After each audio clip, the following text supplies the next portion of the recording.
Report से उस हिसाब से सभी जगह पीसफुली कंडक्ट हुआ है। कुल 15 जिले इसमें शामिल थे।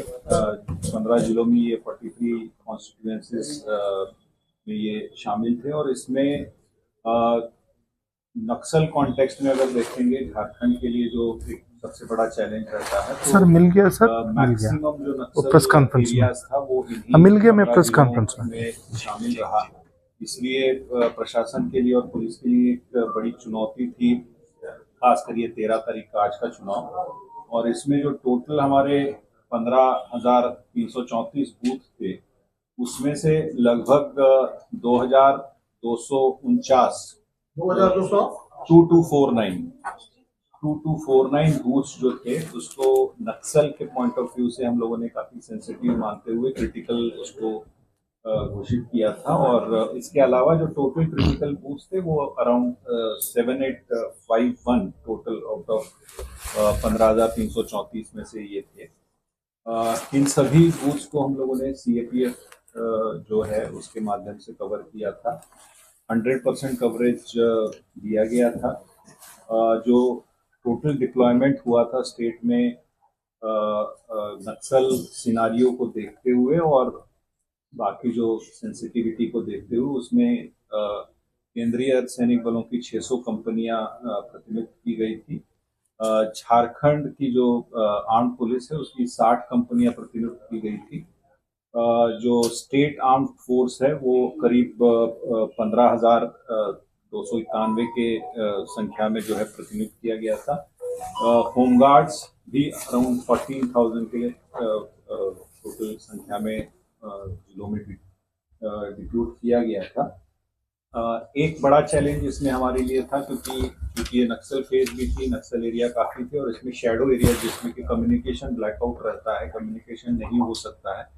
वैसे हमारे यहाँ लगभग 286 बूथ्स थे जिनके लिए हमें विशेष व्यवस्था करनी पड़ी थी और उसके लिए हम लोगों ने कम्युनिकेशन की अलग से व्यवस्था भी रखी थी ताकि उनसे लगातार संपर्क बना रहे और जो भी वहाँ की गतिविधि है उसको हम लोग मॉनिटर कर सके।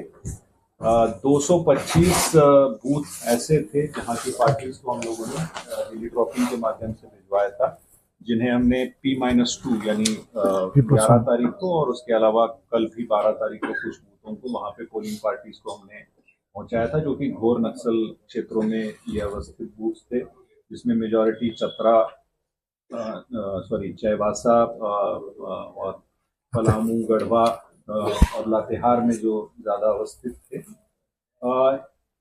जैसा कि आपने इसमें बताया होगा कि टोटल इस फेज में जो है जो एक्सपेंडिचर सेंसिटिव कॉन्स्टिट्यूएंसी जिसको बोलते हैं वो टोटल हम लोगों ने इसको 10 ऐसी एसीज को मार्क किया था और उस पर विशेष रूप से फ्लाइंग स्क्वाड्स और स्टैटिक सर्वेलांस टीम्स और हमारी क्यूआरटीज भी लगातार काम कर रही थी।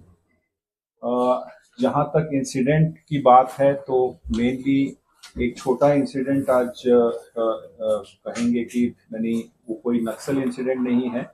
बेसिकली लातेहार में एक ISR था जो लोकेशन था, कैंप था, जहाँ पे CRPF की टीम को पोलिंग पार्टीज के साथ तैनात थी और उनको वहां से मुंडू एक बूथ है वहां पे जाना था। उसी क्रम में एक एक्सीडेंटल फायर उसी टीम के द्वारा हुआ जिसमें कि CRPF के कांस्टेबल संतोष यादव वो गोली लगने से जख्मी हुए थे। इमीडिएटली उनको मॉर्निंग में ही जैसे ही ये खबर यहाँ मिली वैसे ही हम लोगों ने यहाँ से चॉपर डिस्पैच किया और उनका फर्स्ट एड पलामू में हुआ और उसके बाद पलामू से उनको एयरलिफ्ट करते हुए रांची लाया गया और रांची से अभी उनको जो है यहाँ से एयर एम्बुलेंस के माध्यम से जो है दिल्ली भेजा गया है।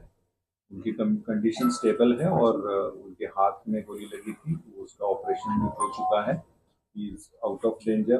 तो ये एक्सीडेंटल फायर था बेसिकली। आगे का इसमें डिटेल्स अभी वहाँ के कंसर्न ऑफिसर से उनको जांच करने के लिए बताया गया है।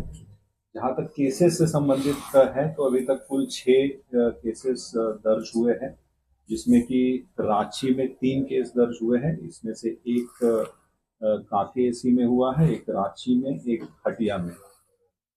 और तीन केस जो है वो जमशेदपुर जिला में दर्ज हुए हैं, जिसमें कि जमशेदपुर पूर्वी में 2 केस और जमशेदपुर पश्चिमी में एक केस हुआ है, जिसके बारे में आप अभी जिक्र कर रहे थे। ये जो है मानगो थाने में केस दर्ज हुआ है। कोई मेजर वायलेंस का इंसिडेंट या कोई नक्सल इंसिडेंट नहीं हुआ है। चाईबासा जो कि वर्स्ट अफेक्टेड नक्सल डिस्ट्रिक्ट्स में की श्रेणी में आता है, उसके लिए हमारे लिए एक बहुत बड़ा चैलेंज था वहाँ पे चुनाव को शांतिपूर्ण तरीके से कराना।